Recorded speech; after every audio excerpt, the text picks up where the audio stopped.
are perfect the qualities of the levels and paths, and thus swiftly attain the state of Vajradhara.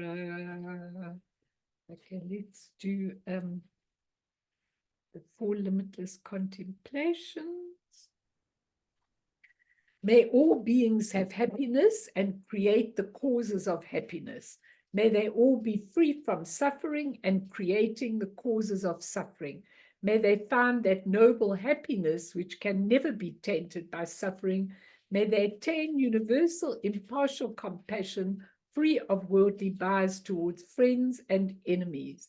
Sengjendam je dewatang dewe jutang den baju chek Dungal tang, dungal chichu tang tra waju chik, dungal mepe dewa tampatang mindra waju chik, nearing chak tang ni tang tra we, tang num chempo la ne pa che. So good evening, everybody. Lindy, it's nice to see you. I can't see you, but it's nice to have you anyway. I haven't seen you for a long time.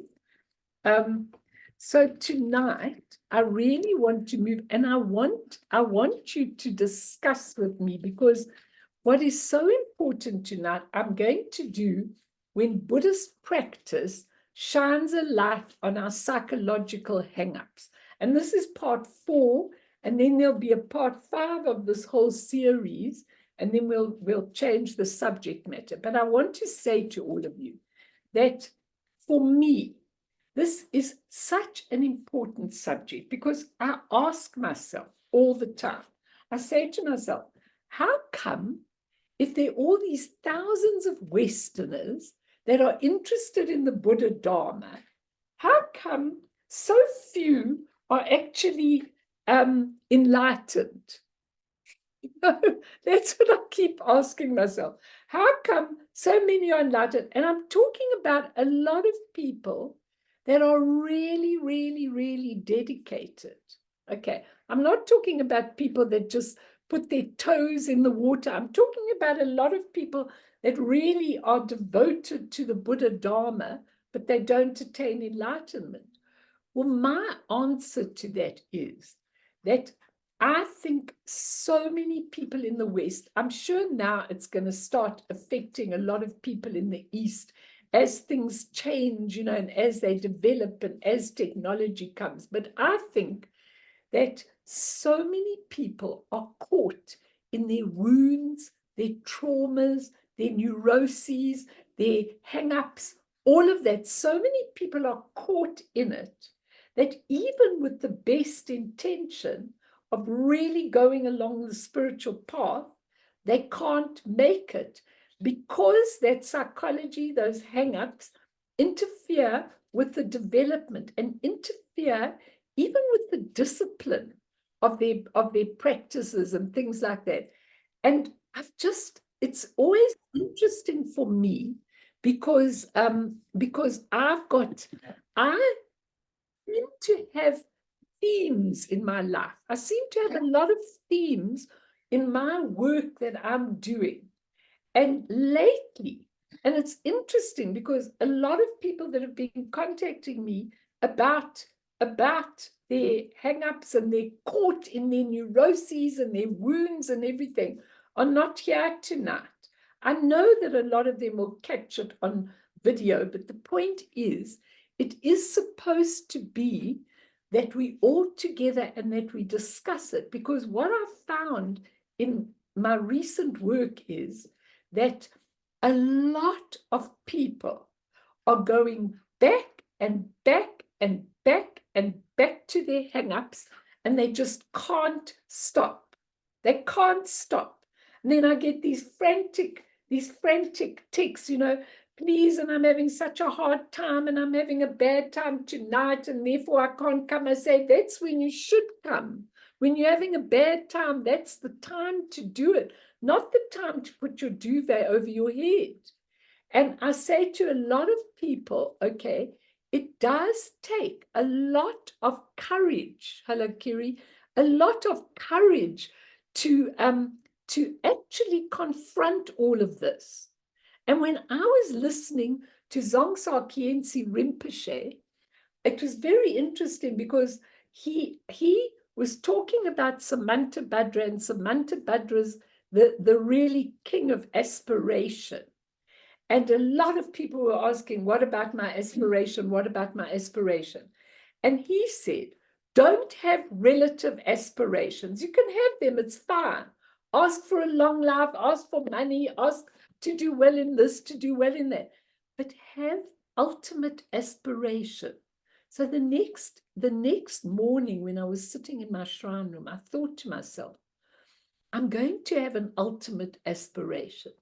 And my aspiration is, and it may not happen in this life, it may happen straight after this life, but my aspiration is that I've got to find a way to bring packageable Dharma to Westerners, to dogs, to insects, to all people at all levels. And in order to do that, and in all realms, that's my aspiration. And in order to do that, you have to develop an amazing understanding of people and what they are and how they come to be, how they are, putting that question mark. Because a lot of people are unaware of how they got there.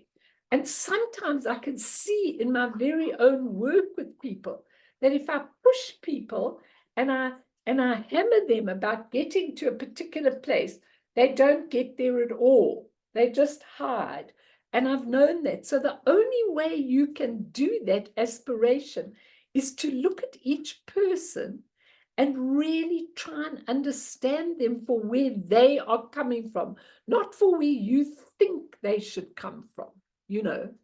And that's my new aspiration that I've got. So my little ants, you know, if you want to watch ants, when they're walking in columns, they greet each other. Now I said to myself, if you want to teach ants the Dharma, you're going to have to understand that they're very sociable creatures.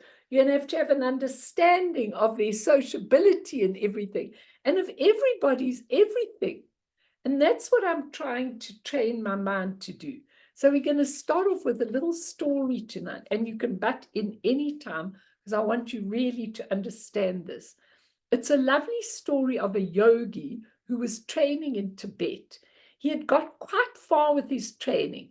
He was living up in his cave, and he came down once every 6 months to visit his lama and his sponsor, who gave him a bag of tsampa, that's the Tibetan porridge, twice a year. He was an interesting person because before he became a yogi, he was a bandit, a robber. In Tibet, men didn't have many options for professions. Either you became a monk, a government official, a trader, a farmer and herder, or a thief. You know, a thief was a good option to actually be a thief. Okay, so that was about the range available to the average person. He had been a very successful bandit, okay, a thief, and decided that now he wanted to change and get enlightened instead. So he entered into his enlightenment training with the same verve and efficiency that he had applied to being a robber. He was in the front parlor of his sponsor's house, who was a very rich merchant. In this room, there were some beautiful objects around, and at a certain point, the sponsor had to go out of the room. And then he suddenly heard the yogi, who was now sitting by himself, shouting, "I've caught the thief! I've caught the thief!" The sponsor ran into the front room. There was no one else there, but the yogi's hand was extended towards a very expensive vase, and he had caught it with the other hand. Okay. So he stopped himself from stealing it with his other hand. Now, this sort of objectivity about ourselves is what arises when we train in real awareness. Okay, we catch ourselves in the act, and it can become very humorous, very funny. This is where we learn the basis of working with obstacles, because they all arise out of our negative karmic conditioning. And we need to train into with awareness, and we need to catch the human part of our mind when it goes back to picking up the neurotic fixation. Okay. Now, neurotic fixations are, as we've discussed in the previous sessions, and if you've missed them, go back and look. But neurotic fixations are when we have a situation, an emotion, thoughts about a problem, and we do examine it if a possibility is there for sorting it out or training what someone has done to us. And then when we've looked at it, we drop it. That's what we're learning to do. We look at it and we drop it.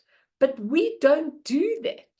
Usually our minds go back and back and back over it. We pick it up again. It's a fixation again and again and again. Oh my God, this person intimidates me. The way they speak, the way they talk makes me feel absolutely awful and anxious. This person in my office does this and this to me. And we go on and on and on with the neurotic fixation. We go back and we pick it up and we pick it up instead of dropping it and bringing the mind back to stability. And it takes a lot of training. And I want to train people to do this. I want people to give up their absolute hang-ups in exchange for something very important. And when I was reading the news on my phone, I saw there was one article that gave about 35 quotes from Jung. So I get very excited. I still love Jung and what he says and everything. So I just wrote 2 down for tonight, which were very interesting. He said, everything that irritates us about others can lead us to an understanding of ourselves. Can I repeat that? Everything that irritates us about others can lead us to an understanding of ourselves. So in other words, when someone irritates you, it's your response to that causes tremendous, it's your own stuff that you have to understand when someone irritates you. And the other thing he said was, one of the 2 that I wrote down, neurosis is the natural byproduct of pain avoidance. Isn't that an interesting quote? Neurosis is the natural byproduct of pain avoidance. So half our lives, we are trying to avoid pain, okay? And so we become absolutely obsessed with it. You know, in my lifetime, I did so much teaching. I did teaching psychologically. I did teaching in organizations, bereavement, every kind of teaching you could ever imagine. And I always came home from the teaching, especially when I was teaching big audiences. Then I used to do things like this. You know what? That question the person asked is really, you could have answered it better.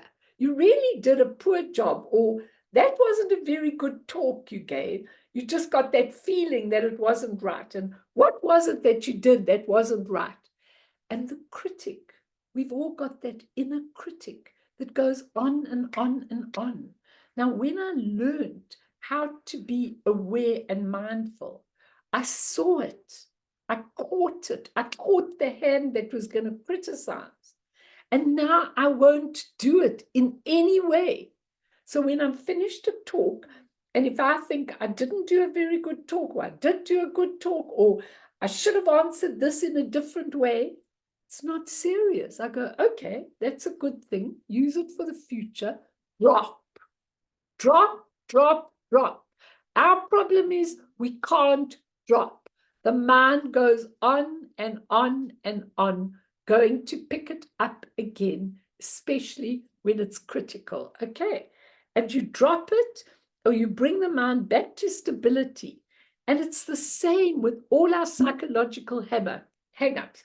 We've got to give up the constant analysis, judgment, intellectualizing, rationalizing, and go to the nature of mind, to something much greater than this little temporary role that we're playing in this particular life of thousands of other lives.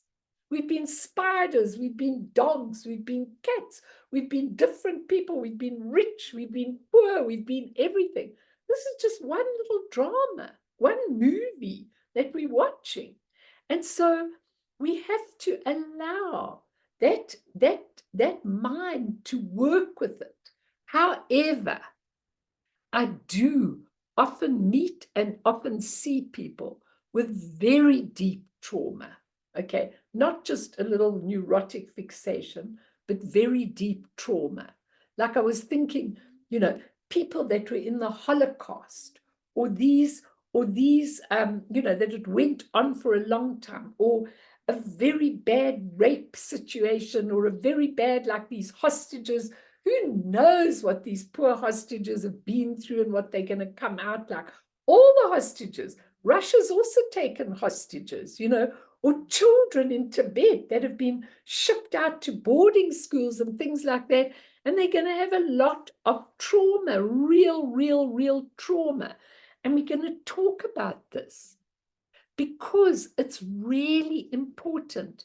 Sometimes we have to make a decision, then let it play out, and constantly remember in every minute of our lives, especially in the worst situations, that we're in the right situation for us at the right time, and it's perfect for cleaning those imprints. Now I'm going to talk about, when I come to Rob Priest's stuff, about people who've really been through trauma and who really find it hard to drop the case, okay? When you've really had terrible trauma, it's really very difficult to drop the case. And I'm working on it in my mind when I want to make a packageable thing of the Dharma. Because when you can make a connection between what is given to us in the practices and what we are going through as Western human beings, with all our hang-ups, our stories, our lines, our everything, when you put these together, you suddenly get an aha moment, because you realize that many of the practices in Buddhism have been designed to fix all of that runs in your energy winds.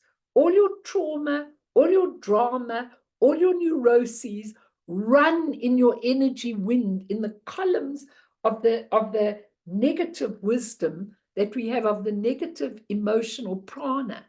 And so the practices are designed to go into that when you understand it. But as Rob Priest said, he said he would have really appreciated someone in the West who could explain to him. He went on long retreats, okay? He would have appreciated someone in the West who could have explained what he was going through to him. The lamas don't, because they have a different way. They see it completely differently. If you've gone through a bereavement, they'll say, okay, life is temporary, life's impermanent, drop it. But sometimes it's such a tragic bereavement, like the loss of a child or something, you need to go through certain processes. We are not trained in our minds like their minds are. So my idea is to try and help all of you to actually get to a point where you really can use certain practices for your benefit of a lot of the stuff that runs through you. So I want to give you another story of how our human minds work. So two students, Robert and Peter, were discussing the rumors of war, which threatened to engulf all Europe in July 1914. Their names were probably not Robert and Peter. I just made up those names. Okay, but I mean, there were probably other names in 1914. Robert was terribly pessimistic about the future But Peter tried to console him. If I were you, I would not worry yet, said Peter. This entire affair may blow over. But even if there should be a war, you have two possibilities. You may be sent to fight at the front, or you may not be sent to fight at the front. If you're not sent to the front, you have nothing to worry about. But even if you should be sent to the front, there's still two possibilities. You will either be wounded or you will not be wounded. If you are not wounded, you have nothing to worry about. But even if you are wounded, you may have two possibilities. You may be wounded slightly, or you may be wounded seriously. But if you're wounded slightly, you have nothing worried about. But if you're wounded seriously, you have two possibilities. You may either die from your wounds, or you may not die. If you do not die, you have nothing to worry about. But even if you do die, you still have two possibilities. You may either go to the good place or the bad place, okay? If you go to the good place, you have nothing to worry about. But even if you go to the bad place, you still have one possibility. War may not be declared, so you still have nothing to worry about, okay? So when you read this, you've got to have a chuckle, because you've got to have a real laugh, because doesn't it sound familiar? We don't have discussions usually with people like that. I mean, we don't usually say to people, you have two possibilities, either this or either that. We usually don't do that. But in our heads, we go on and on and on. I wonder if I should do this. But if I do this, then this might happen. And if I don't do it, that might happen. I wonder if I should apply for the job, because if I do, I may lose my possibility of my security, but I also may on and on and on. Right, Kati. And that's the human side of the mind. It's not it's not the true nature of mind at all. Okay. And in the end, it usually works out completely differently to all our analysis. But our ego agenda needs to know where it's going in order to feel safe. That's the point. None of us watch these masters who have no external safety, but their security comes from their awareness of their Buddha natures and from the true nature knowing that everything is temporary, just a transient drama that must play out in order for us to allow our own created karmic imprints to be completed. Just temporary independent causes, all of relative truth. Now, if I look at Lama Yeshe, who I saw this week, I mean, he's supposed to go home and the visa hasn't come through. So he can't get back because he hasn't got a visa, because if he goes without a visa, he won't be able to re-enter the country for his new temple and everything. So he sits there and I go, are you okay about it? He goes, fine. Okay, he's fine if he gets the visa, and he's fine if he doesn't get the visa. He's fine if he goes back to Samiling. He's fine if he stays in South Africa, especially with this nice weather at the moment. He's just fine. Why is he fine? Because his mind is fine. He's not like us. Look at that. Wow. You know that this AI does the most peculiar things to me. The AI is showing what the nature of mind looks like with all its luminosity. Oh my God. Fiona, you better come and get this AI off. It keeps on, when I'm telling somebody and I'm on Zoom doing a session, suddenly the thumb goes up and I go, don't you interfere in what I'm doing. It's unbelievable. I don't know where it comes from. I've got no idea. But anyway, that was funny to see all that luminosity. That was incredible, actually, Mel. That was good. It's a pity we didn't get that on video, but it probably will come on the video. But the thing is, isn't that interesting that if we don't, if it's interdependent, if it's interdependent causes, then it will come together in a relative way. But our intervention is sustaining the psychological hang-ups in our life. And I'm trying to teach you both to understand and to use the practices to be able to change all of this in your life. And when we trace insecurity and fear and all our neurotic tendencies to the root cause, it's because we don't know who we are. When the outer separate identity is under threat, then what do we have? Like I watch people when they get older and their careers coming to an end, they get panic-stricken, completely panic-stricken, because that's the identity and they don't like it. And at death, your whole identity goes. And then what? If you can't see who you really are, then you're going to faint. You're absolutely going to faint. And that's exactly how it is.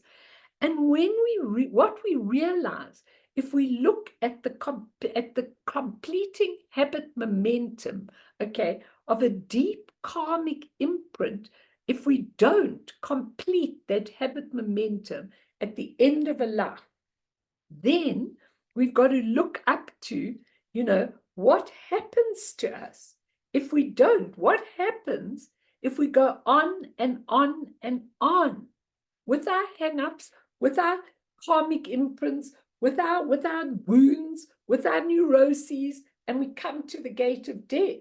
What happens to us, okay? If we can wake up to the clear light and its expression in the first two bardos, just what you saw it expressing, that's how your clear light expresses, okay?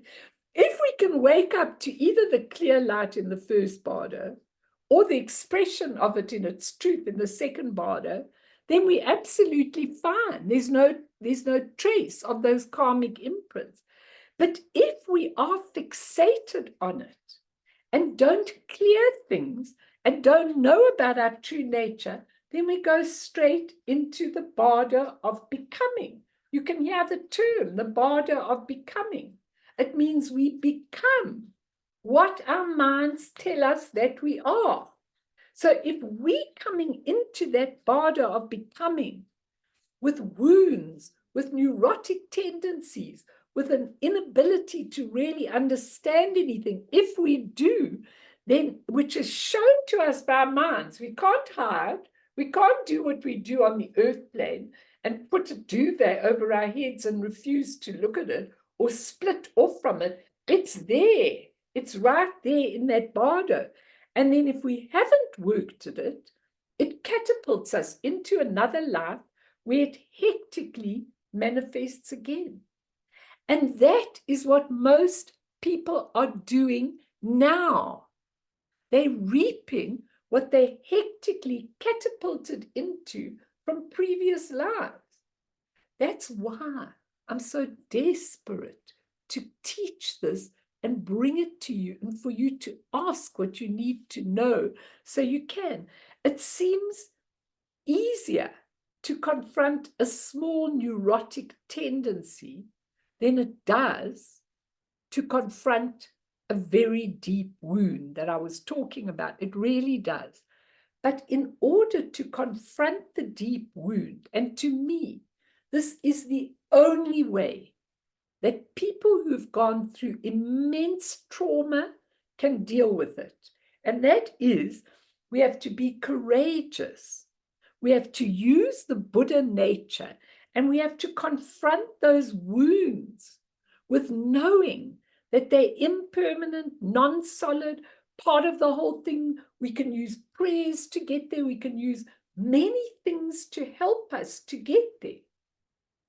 Now, remember, it's not only with deep negative things that people have been through. It's also with people who had disengaged families or families that sent them away to boarding school or whatever, that have these control issues. They need to be in control. They need to control people's lives. And those things are very important to remedy and to really understand, because you don't want them with you when you die. When this identity comes out, you want to confront them. Now, how? We're going to talk about how you can do this with the various practices, okay? But we examine it with a different view. If it's something like a very deep rape or a very, very deep trauma that lots of people go through, and in South Africa, people go through mega trauma with hijackings and hurts and gun points and all sorts of things, okay? We have to go through that, but we have to get a different view, because once you are able to go to that Buddha nature, you can see it differently. And what I'm saying is not everybody has to go through their wounding by talking about the wounding over and over and over again. Okay, you don't have to if it's really painful and you can't, but you do need to confront it. You do need to know that it is there, and you need to get a completely different view. Now, what a lot of people do, and I'm seeing several people that have done this, is that either they repress it or they give it a few thoughts and they say, yeah, I've thought about it, but this and this and this and this, or they split off from it. That's what James Lowe talks a lot about, when you split off a part of you. So you dissociate from that. But what people don't understand psychologically is when you dissociate from it, it then permeates your behavior. Can you all understand what I'm saying? Even though you are not confronting it, it will change everything. So somebody comes into the room and somebody hurts you or shouts at you, and there's this immediate response, of terror and everything. It takes the mind right back to where it was when it went through. And I'm just saying to you, there are many, many, many ways of dealing with it. I told you once that I had this girl who had this man that walked in through her window and raped her. Okay. And what was so interesting is he raped her at knife point. Now, that was the most horrific trauma in her own bedroom and everything. Okay.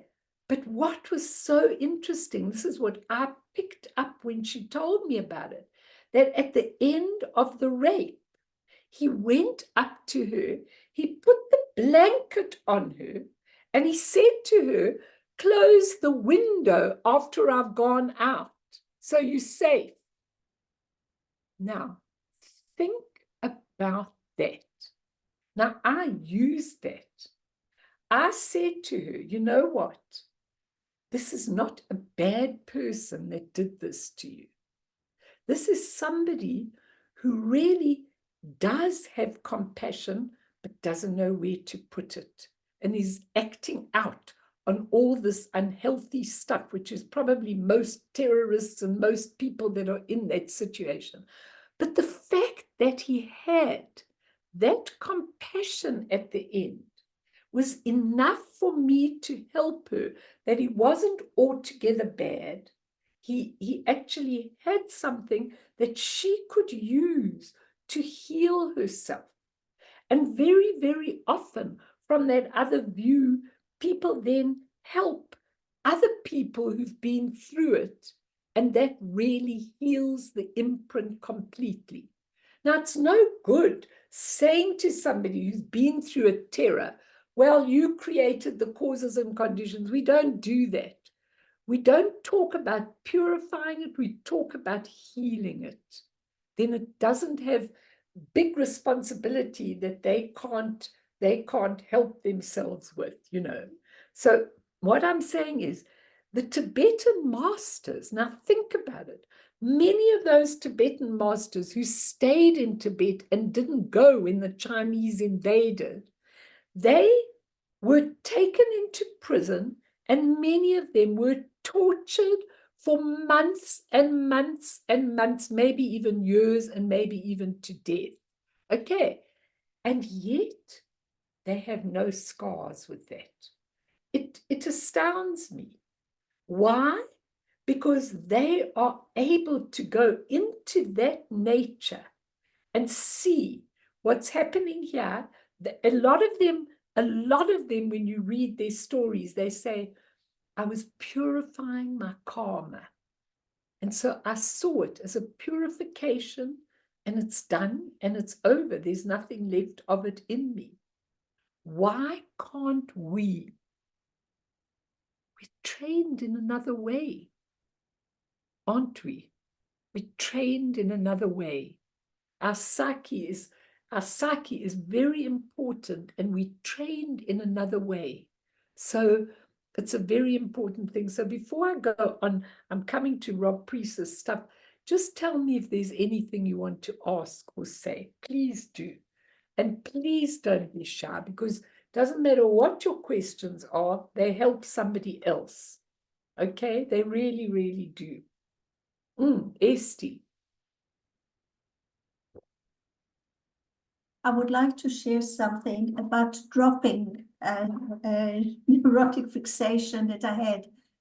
My son, who lives here in San Diego, he's 50 and he's petrified that Trump is going to be president again.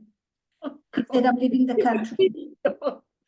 He said, and there's no way I'm going to live here. I said, okay, do we have time until November? He says, yes, but I need to prepare. So he's going to another country where he doesn't speak the language. He's going there for 2 weeks, and he rented a car. And I'm like, oh my goodness, you don't speak the language, you rent a car. So I woke up a few days ago at 4 o'clock in the morning thinking, what about parking? What about signs? He won't be able to read. What's it? And I'm like, oh my God, I'm going crazy. And then I said to myself, and this, all your talks is what actually all came together.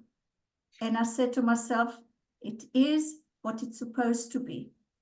Good for you. It's his journey. He needs to do it. And I just dropped it. Very good. And I couldn't believe how light I felt. Wonderful. And you must all remember that Esther's already lost a child. So it's not that easy to drop it when your other child's going on an adventure like that. But that's amazing. It's amazing. If you can do that, then you've got it. You've got what you do. Because how he'll be is how he'll be. You know, well, what can you do? You can't go there and be with him in every sphere and everything. You can't do that. So I think that's brilliant. Absolutely. But I need to thank you. Really, it's all your teaching, and it's slowly sinking in. No, if you can get that teaching and you could do it, it's brilliant. And when you'll do some of the practices, you'll see how it goes into the energy winds, which So are that's my other note that I wrote here about practices. Yeah. You said that in the West, people, you know, even if they do practice, they don't get it, whatever. But for me personally, it reminds me too much of religion. Okay. And it's difficult. I do meditate, but chanting and all this praying is really, I have very strong resistance because I have resistance to religion. Okay, I'm going to not deal with that now because we're coming to do it with the practices, but I just want to say one thing. The difference, and I absolutely understand, and a lot of Westerners cannot understand what is this deity practice. Is it like an external god that you're worshipping and things like that? And actually, Buddhism's got no duality. It's no god that actually tells you to do it or whatever the case is. But the practices are there to help you get enlightened. By ourselves, you could still get enlightened, but it's very difficult because the practices I can see work into the energy winds, work into the being. So when we come to it just now, I will answer some of those things. I've got a lot to say about it, but maybe when one understands what the purpose is, because always remember that the Buddha said, build the raft that was with the practices, cross the ocean and dump it. No one in Judaism taught me that when you come to the end of whatever, you dump it. I was told you always do it for the rest of your life and for all your lifetimes. It's not like that in Buddhism. It's just to help you cross the ocean.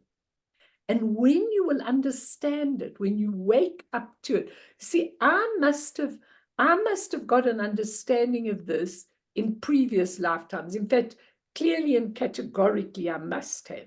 Otherwise, I would be exactly like you. But the minute I got the practices, I just jumped into the deep end, and never questioned anything and didn't mind even if I didn't understand. I'd do it and then come out. And now, after a couple of years, a lot of years, I can see that what this has done. But as Rod Priest said, I would have also enjoyed to know the psychology when I went to my first retreat on the preliminary practices. I would have really enjoyed to know what was happening psychologically. And none of the teachers taught us what was happening psychologically. And that's very important. And I wanted to be my mission to do that. I've got that not knowledge of psychology, but I've got that understanding of psychology.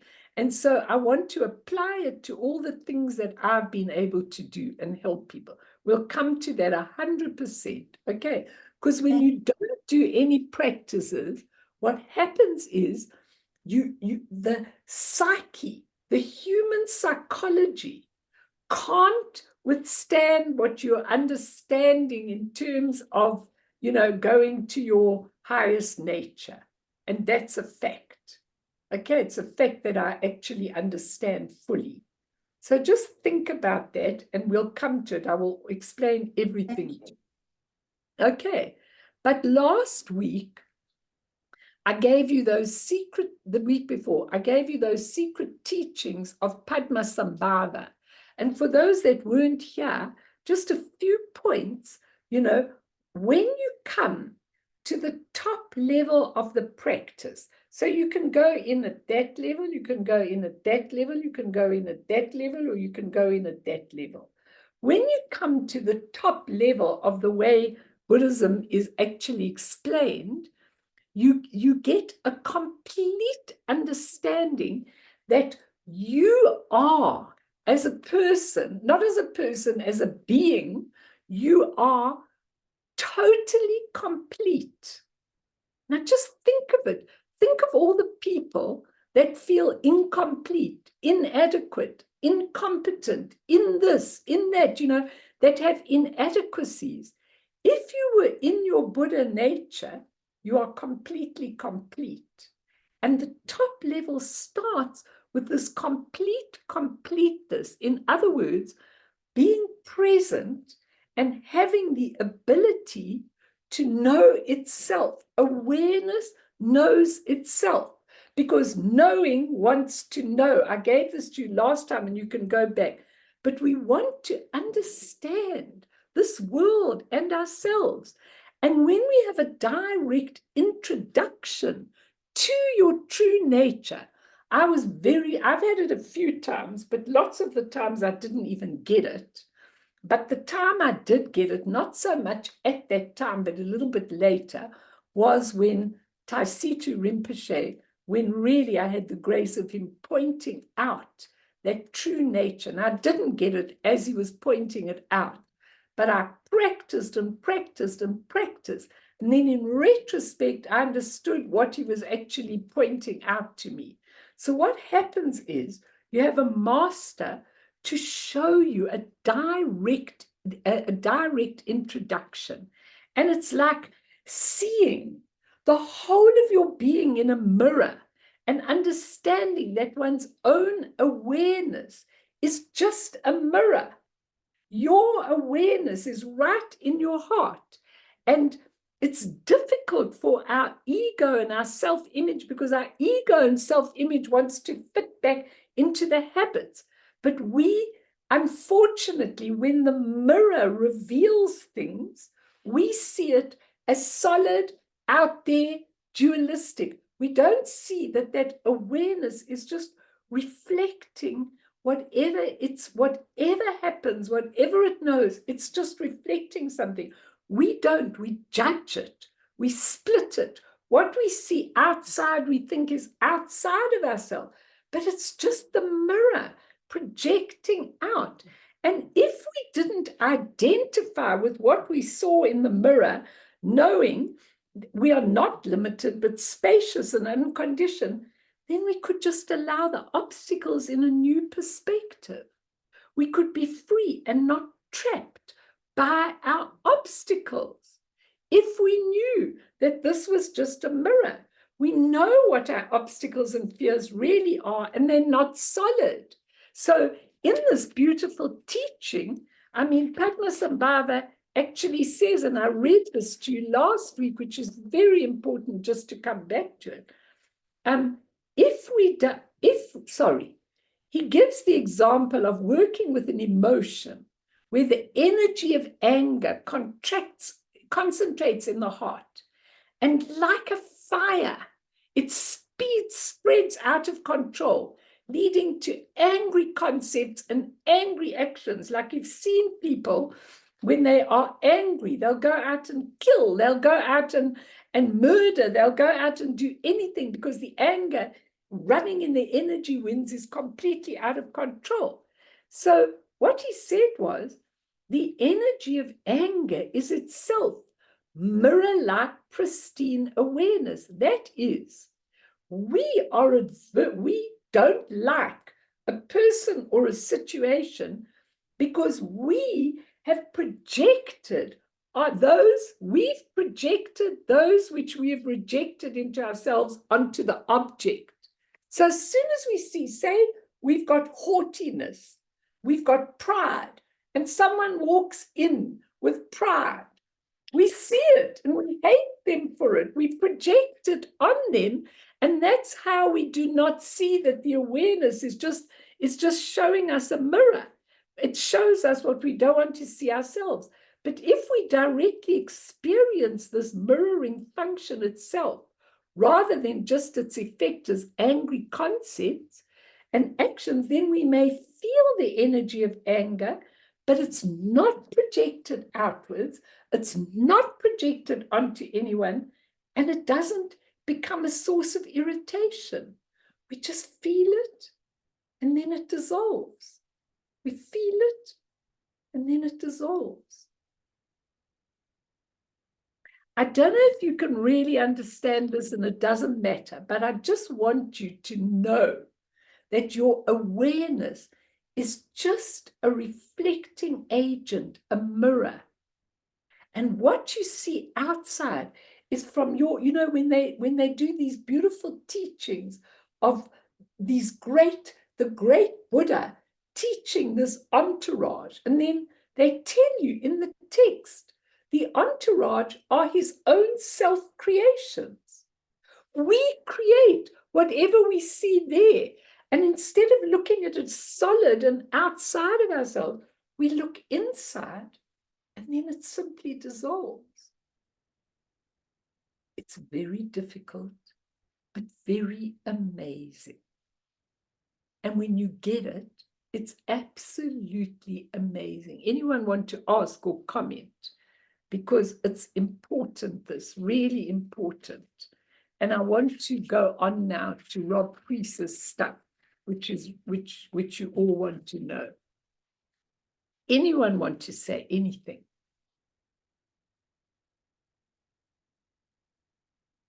No. Okay. Sure, Kat. Mart? I can see you concentrating. It's fine. Molly? None of you. Sean? Are you all okay? Di? You okay? Hi, Mal. Everything. Hi, Mal. Go. Everything you're saying is like super, super interesting. I've had a very long day, but I'm like listening. I promise. No, that's good. Okay. I'm very happy if you're listening, and I'm very Yeah. happy digesting, because I think for all of you, and there are a whole lot of people tonight that should be here that aren't here. And the thing is that I just want you to understand this, because I want you all to change your basis of how you're living your lives, so that you can complete these things without getting into such a pickle, getting into a victim, getting into poor me. There's no poor me. There's no poor me. Everything that we're in is our own creation. There isn't any poor me. What does that feel like? How many times have you thought, poor me, look at me, look at what I'm going through, look at this, look at that. There's no poor me. We're all in the right circumstance at the right time. And what I want to see is that every single person is able to look at their karmic tapestry. I was saying to somebody today, just look at your karmic tapestry. Look at the people that you really, really are disliking very much. She's got a whole lot of people that she's disliking in her life very badly. They make her feel awful, and she's disliking them. And I'm going, why are they there? Why have you got these people in your life? She says, just to make my life difficult. I go, no ways. I'd love to say, yeah, they're there to make your life difficult. You need to come to terms with those people. You need to see what they are mirroring for you. And you need to see how you are competing with them. And that's why you don't like them. The minute you get out of the rat race with them, they'll all be fine. They'll just dissolve. There won't be any obstacle. The minute you have awareness. Now, it's so interesting because I can look at her whole karmic tapestry. I don't know, I think it's something that evolved over a lot of years of dealing with people and everything.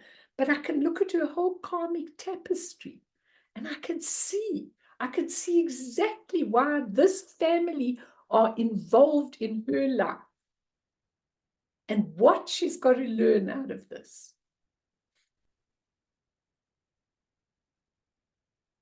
Have to give up the fight. Whatever we are, wherever we are, we can't look around and say, look at you, you've got all of this. Look at you, you've got all of this. Look at me, I don't have finances, I don't have this, I don't have that. I've been through such a lot of rubbish and everything. Then I'm saying, then learn the lessons quick. Get them 1, 2, 3 and drop them and move into freedom and spaciousness. Don't dissociate with them, from them, because then you'll never finish them. So coming to Rob Priest, and then we're going to do a meditation in a moment or two. Sorry, how do we know if we're dissociating from something? You know how you know? Usually dissociation happens when you've got quite a bad trauma, but not always. How you dissociate from something is you split it off as though it wasn't you and it wasn't happening and it hasn't happened. And you live your life as though it hasn't happened. But the influence of that comes through your behavior, because obviously if you haven't resolved it, it's going to come through your behavior. So it's like really, really important that we understand it doesn't mean that look, some people, I once had a client who said to me, she went through a lot of trauma in her youth, and she said to me, I have gone to about 20 therapists, she told me. And she said to me, and each one she really liked and everything, but she said to me, I went over and over and over my stuff. She said, it's like an orange. I'm squeezing out all the juice out of my terrible circumstances. So it'll be like an orange that hasn't got juice, which is awful. Okay, that was her way of dealing with it. I have to accept that's her way of dealing with it. But I don't think people have got to go over and over and over and over again what you're traumatized from. I think that you can understand it's there, but I think that when you start developing awareness, then awareness becomes the light to shine. When you look deeply, we're going to do a meditation on this. When you look deeply at all the things you've been through, especially the trauma things or the things like the loss of a parent or having no money in a family or raped by somebody or, these kind of things. When you shine your light on them, when you are together with your own Buddha nature and you shine your light on them, you see them differently. You can even ask yourself, what was that for? Maybe I had pride and that developed humility in me. Maybe I was uncaring and that was to develop compassion in me. You shine the light on it. And when you do the practices, Esty, with it, the light shines very quickly because things just dawn on you. The luminosity dawns on you, and then you know what it was for. And once you know, it has no effect on you anymore. It was just a passing thing. Remember, Zongsa, when he's talking about things, he goes, when you were a spider, do you remember when you were climbing in the web and looking for insects and your web wasn't perfect? Do you remember it? No, you don't, because at the end of your life, think about it. Everything in your life gets dropped. Other than the traumas and the imprints that you have, which if you don't resolve them, they don't get dropped. But the life, slowly, like they say in the bardos, which is supposed to be 7 weeks, in the midpoint, you stop worrying about all the things you left behind, and now you're busy into the next incarnation. So why are we worrying about every little detail when it's all going to be left and you're going to have a completely new identity?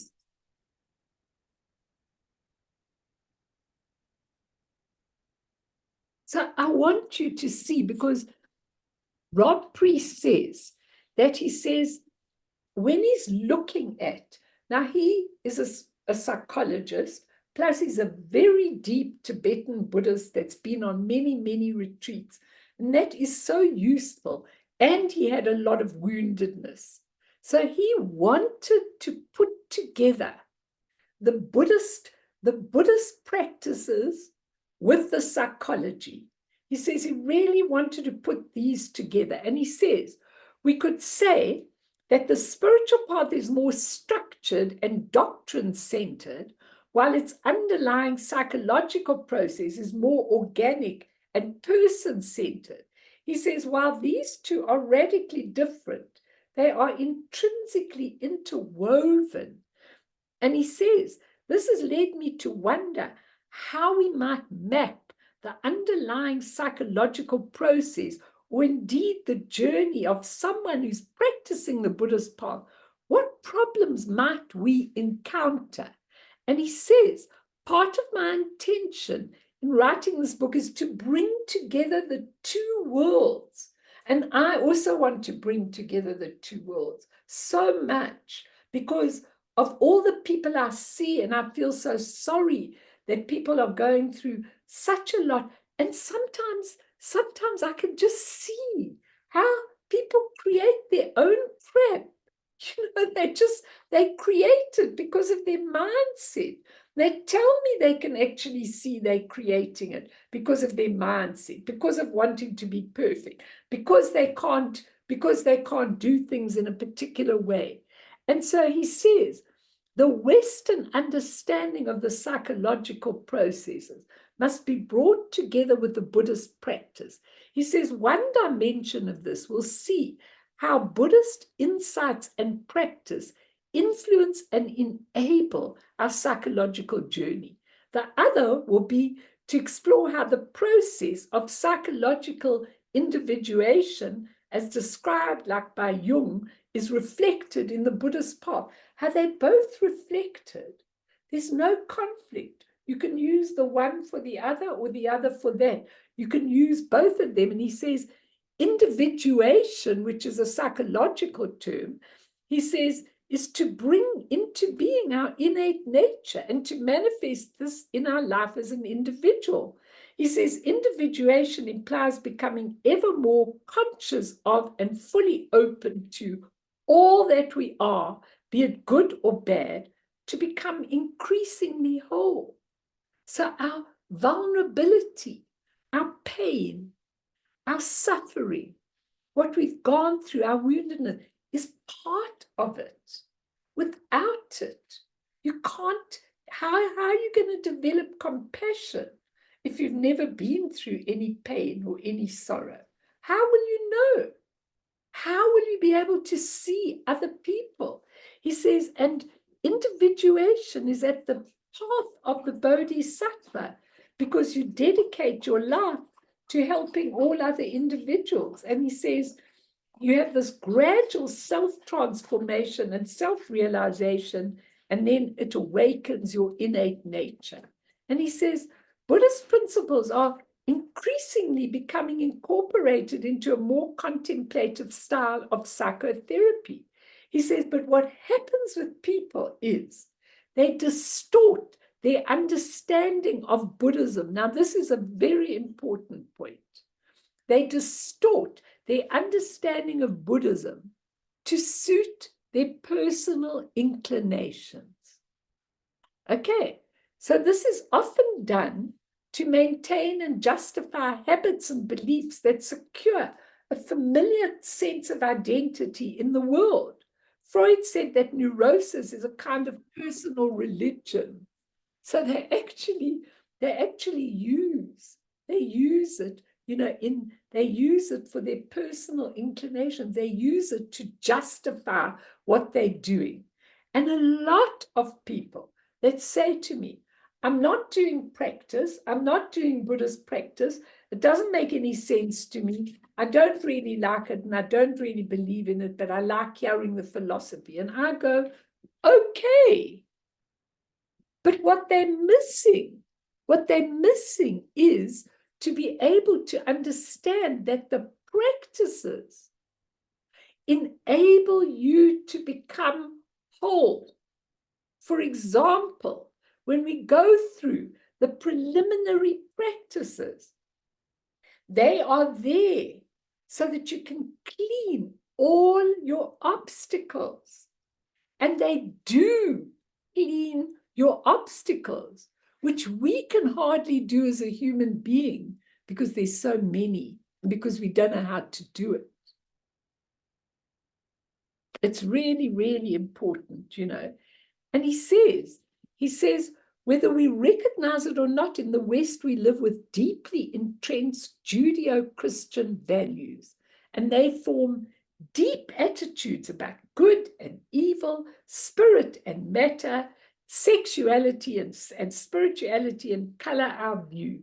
He says, Buddhism has no developmental model that addresses the unfolding of the personality and the ego identity from childhood and in Western terms.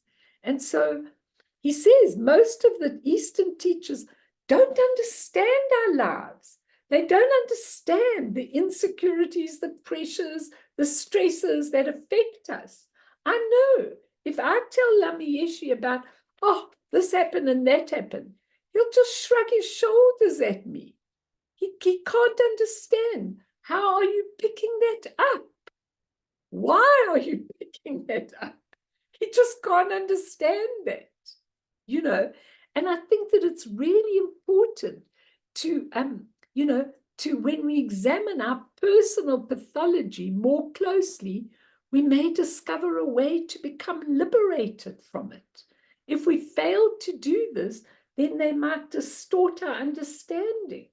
So your shadow side, which is what Jung talked about, the dark side that we all have, your shadow side feeds on our denial and our lack of awareness. As soon as we could see, oh my God, I'm such a bossy person. Oh my goodness, I just override people's opinions. Oh my goodness, I'm so pathetic. I just cry if people say anything to me that I don't like. When we identify that shadow which isn't really real, but it's part of us in this life, then we shine the light on it. Then it can become integrated into us. And our imperfection is made of the same energy. It becomes integrated into us.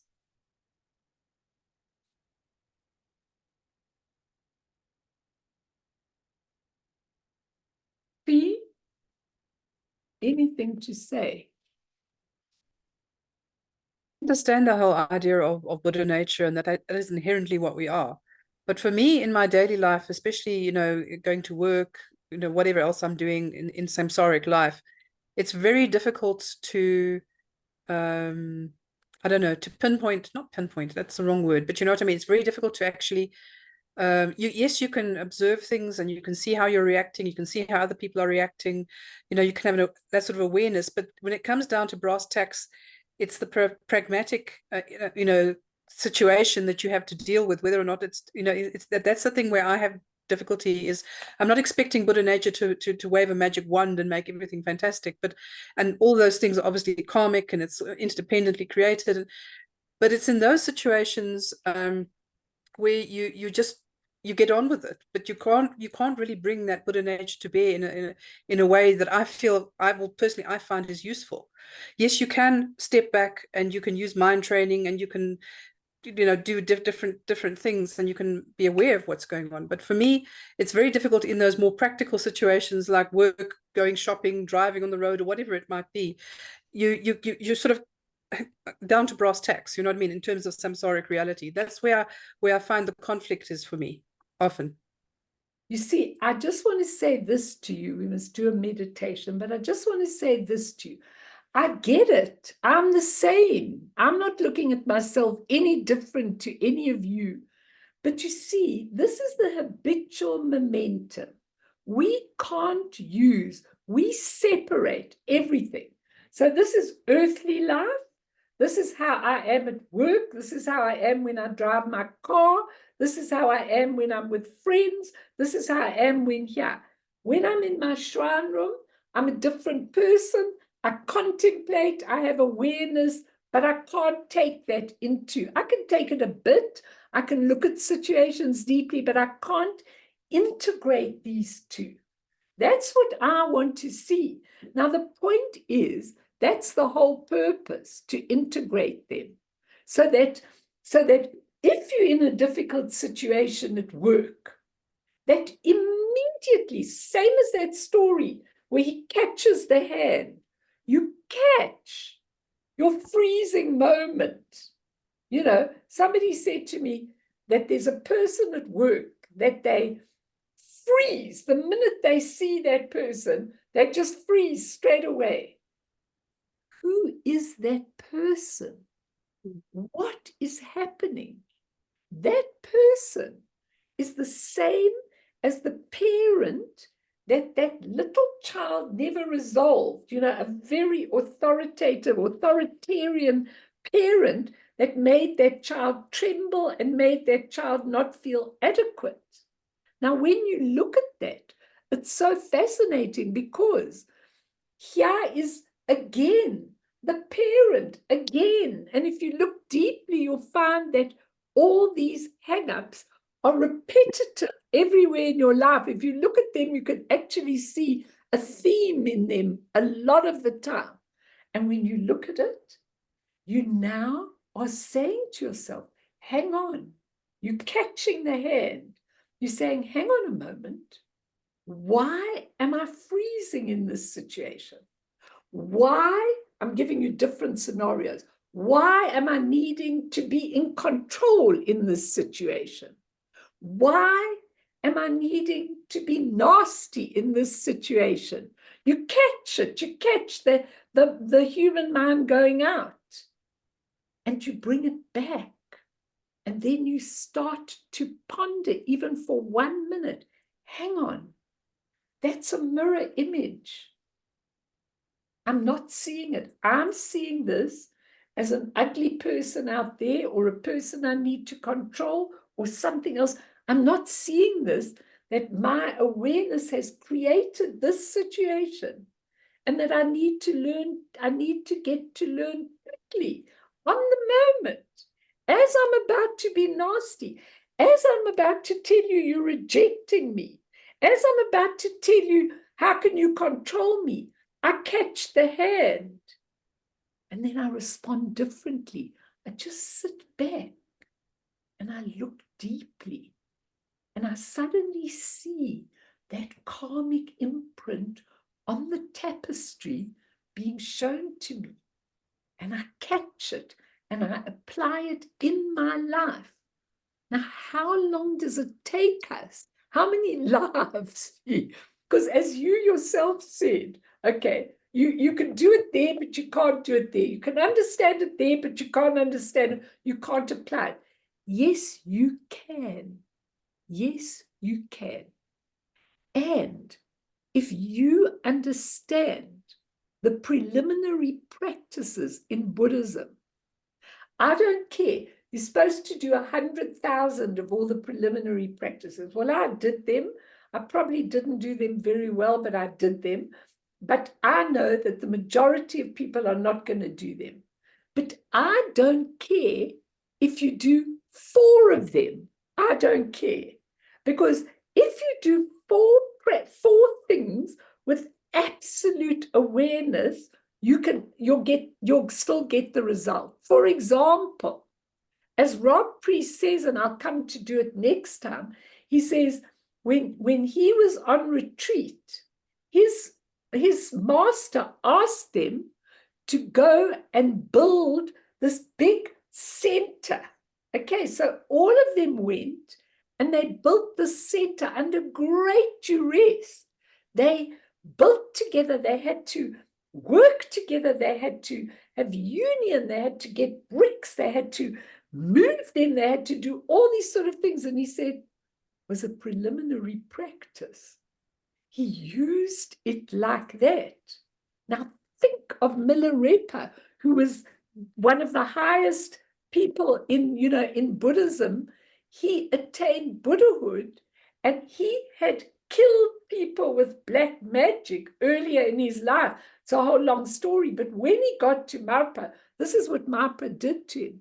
He said, I want a tower built in that corner of my house. There are the bricks, there's the cement, there's the this, there's the that. So off he goes by himself with a little wheelbarrow, and he builds, and he builds, and he builds. And his hands are bleeding, he's got no help, and he builds this perfect tower for his master, and he says it's ready. And his master comes out and says, it's nice, but after all, I actually want it on that side. And he said, what? I've been building it for 3-4 months. You want it on the other side? Mother said, yeah, I want it on the other side. He had to take it all down and build it again. His hands were bleeding. His back was broken. He was in the most terrible, terrible state. And when he finished that, Marpa said, yeah, but you know what? It's got too many floors. Take off some of the floors and do this and do that with the tower. And he had to do it again. Now, what he was crying, he was weeping, but he had faith. And what this guru was doing was, he could see the karmic imprints of killing people. He could also see his potential. So he made him labor and labor and labor and pay these karmic imprints. By the time he finished building that temple about 4 times or something, he was finished. There was nothing left of that human anymore. And then the master says, come, I'm going to give you these wonderful teachings. So we don't know what these difficult things are in our lives. They're there. to clean and to really do things for us. And when we can understand that, we can embark. I mean, I was thinking to myself, the 4 mind changes are so profound, and I did them in India again. Long contemplations on the 4. Now, I'm very happy to give you my contemplations, and we do a whole session on the 4 contemplations so that you've got them. I'm very happy to do it, but what I'm saying to you is they're called the 4 mind changes. If you do them properly with every single aspect, they will change your mind. That's what the practices are about, like the preciousness of human birth, impermanence and death. You meditate on them for a few months, you contemplate them, and then suddenly your whole mind changes. We need these things to change our mindset from the psychology of what we've done for years and years and years to something free and open. Wait, let me stop talking and let's do a meditation. Otherwise, there'll be no time. It's so hectic in my heart, this, because for 55 years, I've been helping people. Okay, for 55 years, I've been helping people on a one-on-one basis, on couples and groups and teaching and all of that. And it's really 55 years, maybe more. And I can't let people suffer anymore. I've got to find this way of shining the light on these hang-ups. So sit in your meditative posture and breathe in and breathe out. And come to this very moment. Don't hang on to it. Because in 5 minutes, when I end this session, this moment is going to be gone. And the next moment is going to be there. So take those fingers that hang on to everything and open the palms of your hand. Open it so that there's not one thing that you're grasping at. Remember, if you have anger, if you have depression, if you have pain, if you have envy, if you have fear, they're all okay in themselves. It is only when those fingers go walking and pick it up and analyze and dissect and decide and everything that you're doing with it, let it be. It's okay. And I want all of you tonight, just for these few minutes, I want you to go back in your lives. We never go back to the past, but for purposes tonight, I want you to go back at any point in your marriages, in your divorces, in your childhoods, in your losses. I want you to just take the really shining torch of awareness and shine it onto events that were really very traumatic for you, or not so traumatic, but scary, or very disappointing, or very painful, or a loss, or anything in your life, a trauma, a pain, a depression, a fear. I want you to just not touch it, just take that beautiful light of awareness, the mirror, and shine it on the event.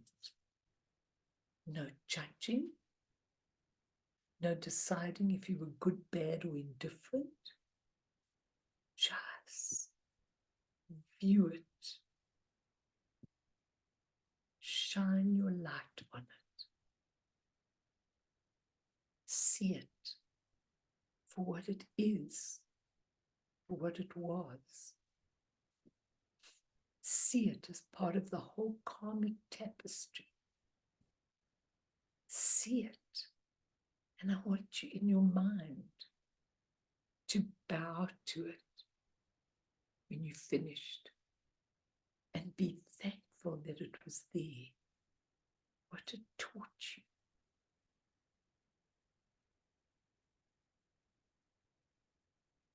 However gory, however awful, just view it.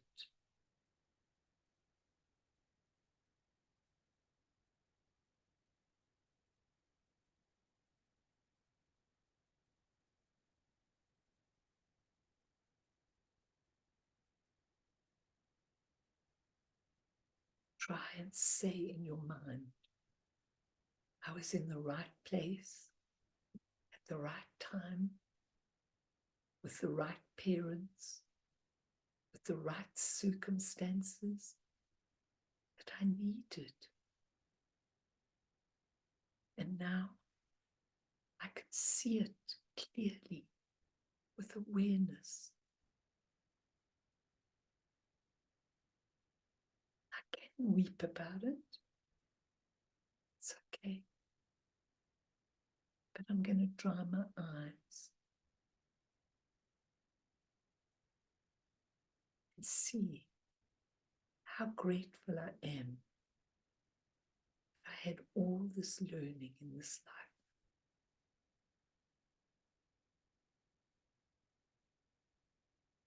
I'm going to do this meditation a few times until I don't need to do it anymore. And then I'm going to draw out of the experience that which I needed to learn, to take with me for others, to shine the light of compassion on others that are going through similar experiences, or even people around me that are struggling.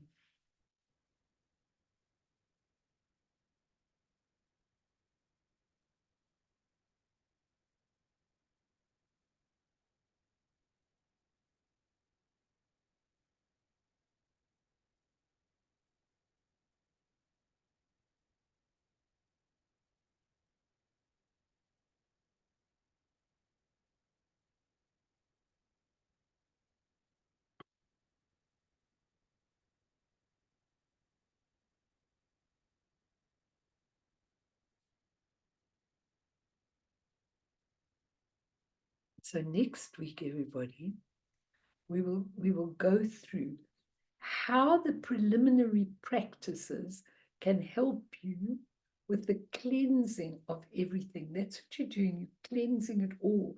How it can help you to cleanse, which is really, really important. And remember, it's not always trauma. Sometimes it's controlling, it's avoiding, it's all these kind of things that we're doing. So we need to really become aware of this so we can clean those imprints out. Mimi, do you want to say anything? You okay? So I'm going to leave it there. And then next week we'll pick up, just finishing off, what the practices are.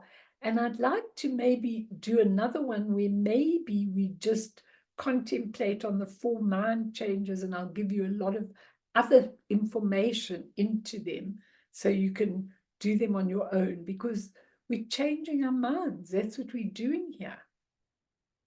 And we have to let it all go. And all those things that a lot of you feel, I'm never good enough, and I'll never make it, and I'll never anything. Forget it. Someone said to me the other day, I can't understand. I started doing the medicine Buddha, and now a whole lot of people are asking me to do it for them. I said, how beautiful. No, but do you think I can, Melanie? I said, what do you mean? Do I think you can? Of course you can. It's essential. If you're doing it, the people are going to be there. So let's dedicate, and then I'll answer anything for anyone after that. So we're dedicating to all sentient beings, to everyone in the wars, in the terror attacks, in the dictatorships, in the pain, in the suffering that is going on this planet, for all sentient beings. Through the merit of what we have talked about tonight, may we all achieve the freedom of that nature of mind. And then once all harmful enemies, they haven't been defeated, they've been integrated into us, may all beings be liberated from the ocean of existence, stirred by the waves of birth, old age, sickness, and death. Sonam die tamche zipane tokne nepe dranam pamshene jega nachi balak drupaye sipe sole doa dro warsho. Just get that. Oh.